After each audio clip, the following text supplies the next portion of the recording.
Health foundation के द्वारा 11 लोगों को हथठेला भेंट किए गए। साथ ही मंदिर पर भंडारे का आयोजन भी किया गया। संजय पैलेस स्थित श्री हनुमान मंदिर का पावन परिसर और बेरोजगार लोगों को रोजगार प्रदान कर घर परिवार चलाने की मदद की नेक नियत रेफरेंस हेल्थ फाउंडेशन द्वारा 11 बेरोजगार लोगों को हथठेला प्रदान किया, जिसमें वो रोजगार कर अपने घर परिवार का पालन पोषण कर सकें। कार्यक्रम का शुभारंभ विभिन्न संगठनों के पदाधिकारियों ने श्री गणेश कर किया। सर्वप्रथम सभी ठेलों का मंदिर में महंत द्वारा स्वास्तिक बनाकर पूजन किया। अतिथियों के द्वारा फाउंडेशन के निदेशक अनुज व काव्य अशोक ने बताया कि बेरोजगार लोगों का चयन शहर की विभिन्न संस्थाओं के सहयोग से किया गया। जो लोग काम तो करना चाहते थे लेकिन कोई साधन नहीं था, ऐसे लोगों का सहयोग करने का एक छोटा सा प्रयास किया गया। हठठेले शहर के गणमान्य लोग राकेश गर्ग, रंजना बंसल, अंजू दिवालिया आदि लोगों के द्वारा दिए गए। इस मौके पर मंदिर में सुंदरकांड का पाठ कर भंडारे का आयोजन भी किया गया। अमन गुप्ता, आगरा, समाचार 24।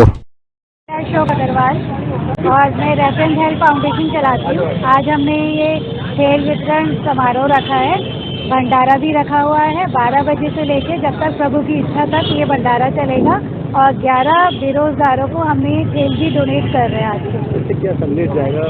इससे संदेश ये जाएगा कि जो लोग काम नहीं कर पा रहे हैं, उनके पास पैसे नहीं है, तो हम ये साधन बना रहे हैं कि उन्हें कुछ सहायता मिलेगी। इस तरीके से वो कुछ काम शुरू कर पाएंगे, अपनी रोजी रोटी के लिए कुछ पैसे कमा पाएंगे। मैं इस फर्म का डायरेक्टर हूँ। इस फर्म का रेफरेंस हेल्थ फाउंडेशन नाम है। ये 2016 में बनाई गई थी। इसका उद्देश्य सिर्फ गरीबों की सहायता करना है और कुछ लोगों में खुशियाँ बांटना है। हम लोग इस वक्त आज के दिन एम्प्लॉयमेंट ड्राइव और फूड डिस्ट्रीब्यूशन का सेलिब्रेशन कर रहे हैं।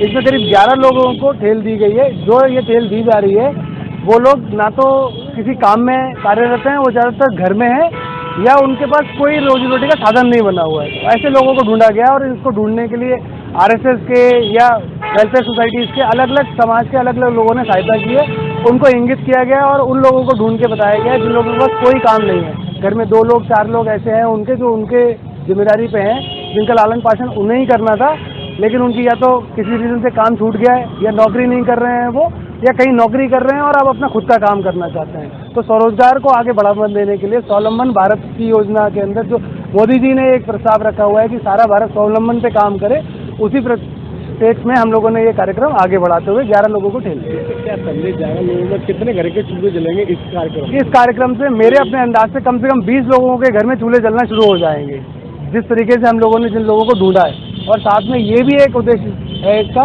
कि ऐसे समाज में एक मैसेज जाए कि जो लोग इस साधन को कर सकते हैं तो वो शहर में आगे आएँ और उन सब बेरोजगारों के लिए कुछ ना कुछ एक अलग जलाने की कोशिश की गई है। तो हम तो टॉर्च बियरर का काम कर रहे हैं कि हमारे को देख के और लोगों में भी प्रेरणा आए कि इस तरीके के और प्रकल्प चलते रहें तो पूरे शहर में कोई बेरोजगार ना बचे। बुलंदशहर में कोहरे